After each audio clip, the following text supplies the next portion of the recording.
రాజకీయం అన్నాక ప్రత్యర్థులపై విమర్శలు ఆరోపణలు సర్వసాధారణం. కానీ ఆ విమర్శలు కుటుంబాల వరకు వెళుతున్నాయి. అధికార విపక్షాలు పరస్పరం ఒకే తరహా విమర్శలకు దిగుతున్నాయి.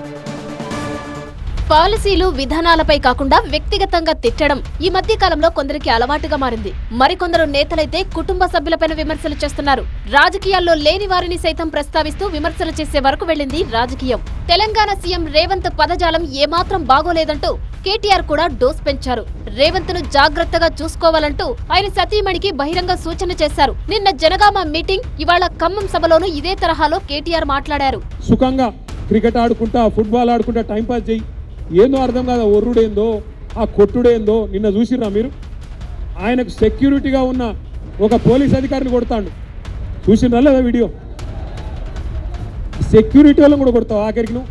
అందుకే నేను చెప్పిన రేవంత్ రెడ్డి భార్య, ఆమె పేరు గీతమ్మ, పాపం ఆమె మంచిదే ఉన్నట్టున్నది. ఆమె చెప్పిన గీతమ్మ, ఈయన ఎక్కదా కొరుతాడు, మరి ఎందుకు కొరుతుండో మాకైతే అర్థమైతే లేదు.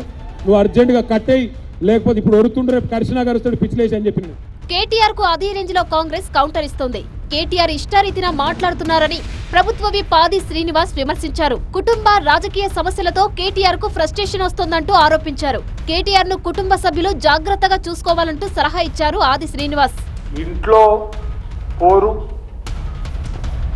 బయటకు వస్తే కవిత గారితో పోరు, ఒకళ్ళు అసెంబ్లీకి వస్తే ఇప్పుడు ఉపనాయకుడిగా అయినటువంటి హరీష్ రావుతో పోరు. ఓ రకంగా ఆయన మానసికంగా ఇబ్బంది పడుతున్నట్టుగా మనకు కనిపించేటువంటి సందర్భం. ఇంట్లో కూడా అంటే శైలిమ గారు కూడా కేటీఆర్ యొక్క ఆలోచన మీద ఒకసారి జాగ్రత్తగా చూసుకోవాల్సిన అవసరం ఉందని చెప్పిన భావన సందర్భంగా చెప్పే ప్రయత్నం చేస్తూ కేటీఆర్ భాష తీరు మార్చుకోవాలని కాంగ్రెస్ నేతలు చెప్తున్నారు.